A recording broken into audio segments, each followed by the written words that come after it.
मैंने कहा, क्या नेताजी की खोपड़ी इतनी महंगी होती है? दुकानदार बोला, हाँ, क्योंकि यह यूज्ड होती है। यदि कहीं यूज होती है तो हमेशा ही मिसयूज होती है। दुकानदार बोला, आप तो यह खोपड़ी खरीद ही लीजिए। इसे लगवाने से कर्जा मांगने की हिम्मत आती है और आदमी का स्वाभिमान भी नहीं गिरता। हमारा वित्त मंत्री भी इसी ब्रांड की खोपड़ी लगवाए पूरी दुनिया में फिरता है। जब एक मैकेनिक ने छोटे से बच्चे के कंधे पर नट बोर्ड लगाए तब हम चुकराए। मैकेनिक बोला, भाई साहब, इन कंधों के स्पेयर्स तो बड़े बड़े शहरों के छोटे छोटे बच्चे लगवाते हैं और ये इतने मजबूत होते हैं कि 50 किलो तक का बस्ता आसानी से उठा ले जाते हैं। और दोस्तों, वही पड़ा था एक पेट, कमर से चिपका था बड़ा अजीब सा। मैकेनिक बोला, ये पेट है गरीब का। यह आज के ऊर्जा संकट में ईंधन की काफी बचत करता है। केवल 2 रोटी के सहारे ही चलता है और कभी रोटी ना मिलने पर यह भी चमत्कार दिखाता है। केवल फाके के सहारे ही चल जाता है। और हमारे यहाँ के नेता लोग तो और भी गजब ढा रहे हैं। पिछले 62 सालों से इस गरीब के पेट को केवल आश्वासनों के सहारे ही चला रहे हैं। अंत में वह दुकानदार मुझे एक अलमारी के पास लेकर गया। खोलकर को दिखाया, अलमारी में पड़ी थी छोटी छोटी शीशियाँ, जिन पर चिपकी थी छोटी छोटी चिड़िया। दुकानदार बोला, देखिए, इस शीशे में ईमानदारी है, ये कोने में पड़ी सिसक रही है। देखिए, इस शीशे में बेईमानी है, यह हर रोज धड़ल्ले से बिक रही है। और जिनका खत्म हो चुका जुनून है, इस शीशे में वो पड़ चुका ठंडा खून है। ठंडा खून है, इस शीशे में आंसू है, ये आजकल आंखों से बहते नहीं। चाहे गुजर जाए जितने ही बड़े हाथ से, ये आजकल आंखों से बहते नहीं।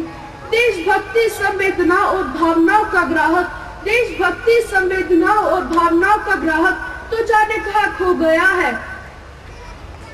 प्यार, मोहब्बत, भाईचारा तो शीशे में रखे रखी एक्सपायर हो गया है।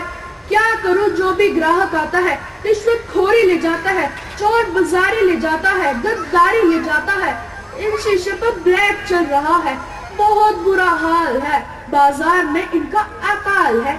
मैं तो चाहता हूँ मेरे पास कोई ऐसा ग्राहक आए जो संवेदनाएं ले जाए, भावनाएं ले जाए, प्यार, मोहब्बत, भाईचारा जितना भी पड़ा है सारा का सारा ले जाए, पर वापस अपने आप को एक अच्छा इंसान बनाए, पर वापस अपने आप को एक अच्छा इंसान बनाए। धन्यवाद। भ्रष्टाचार का बहुत अच्छा विवरण प्रस्तुत किया है। अब हमारे इसी श्रृंखला में अगले कवि हैं HK 6। नहीं तो 1 मिनट में एक चीज बताना चाहूंगी हमारे सारे पार्टिसिपेंट से।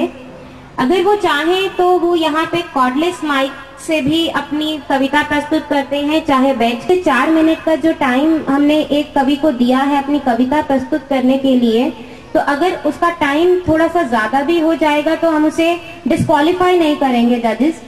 डेफिनेटली उनके लिए नेगेटिव मार्किंग होगी।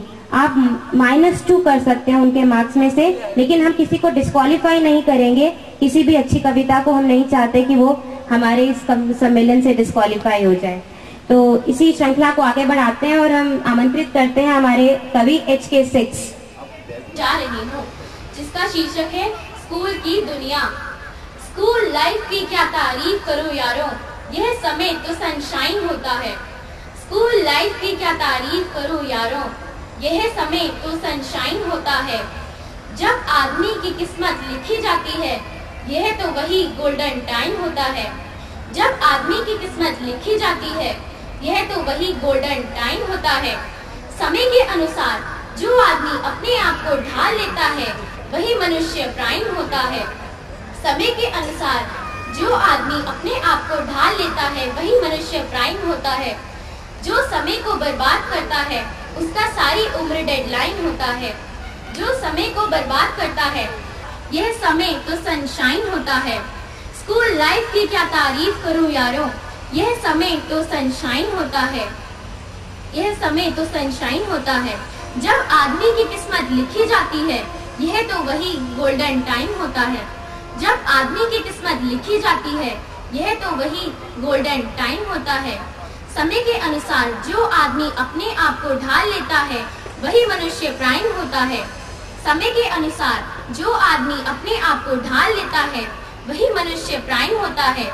जो समय को बर्बाद करता है उसका सारी उम्र डेडलाइन होता है। जो समय को बर्बाद करता है उसका सारी उम्र डेडलाइन होता है। ब्लैकबोर्ड चौक से घिस गया माइंड, स्कूल की गणित की मुसीबतों ने खा लिया टाइम। ब्लैकबोर्ड चौक से घिस गया माइंड, गणित की मुसीबतों ने खा लिया टाइम। गणित की मुसीबतों ने खा लिया टाइम। राजा महाराजाओं की हिस्ट्री पढ़कर दिमाग की बच गई पुंगी। राजा महाराजाओं की हिस्ट्री पढ़कर दिमाग की तो बच गई पुंगी। बंटी बोला अरे भाई ये कैसी है तंगी। बंटी बोला अरे भाई ये कैसी है तंगी।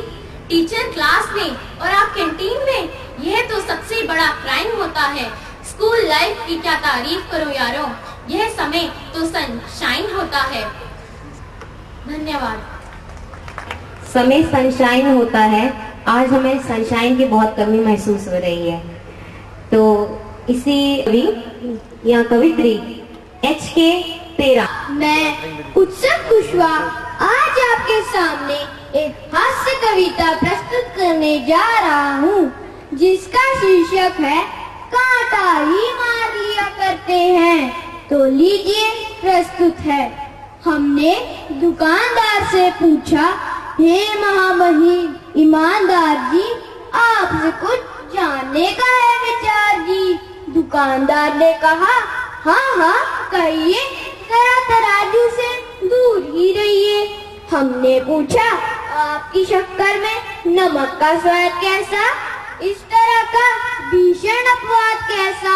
दुकानदार ने कहा, हम उपभोक्ताओं की गाढ़ी कमाई का इसी रूप में नमक अदा करते हैं। हम भी कुछ सोच समझकर धंधा करते हैं। हमने पूछा, आपकी हल्दी में पीली मिट्टी की मिलावट क्यों, इस तरह की अनोखी सजावट क्यों। दुकानदार ने कहा, अरे यार, आखिर फतेह एक दिन माटी में ही मिल जाता है, हल्दी माटी में मिल गई तो क्यों चिल्लाता है।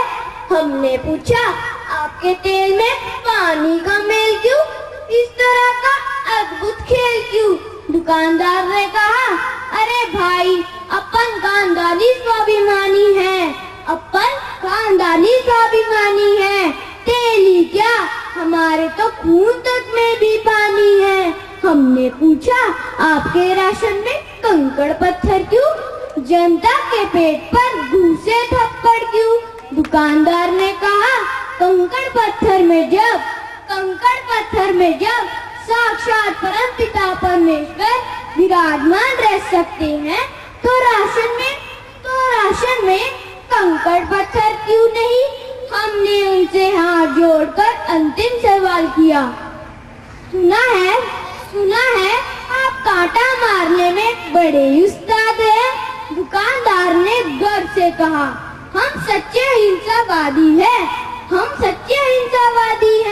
हमारे बॉस पूज्य महात्मा गांधी हैं। हम जीव जंतुओं को मारना महापाप समझते हैं। इसीलिए केवल कांटा ही मार लिया करते हैं।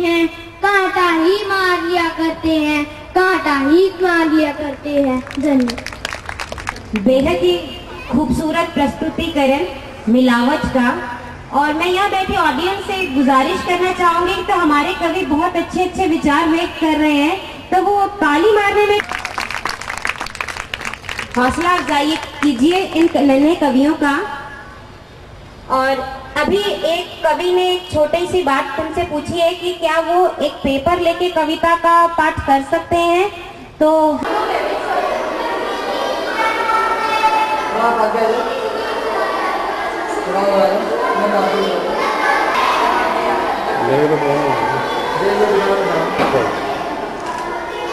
दिखाएगा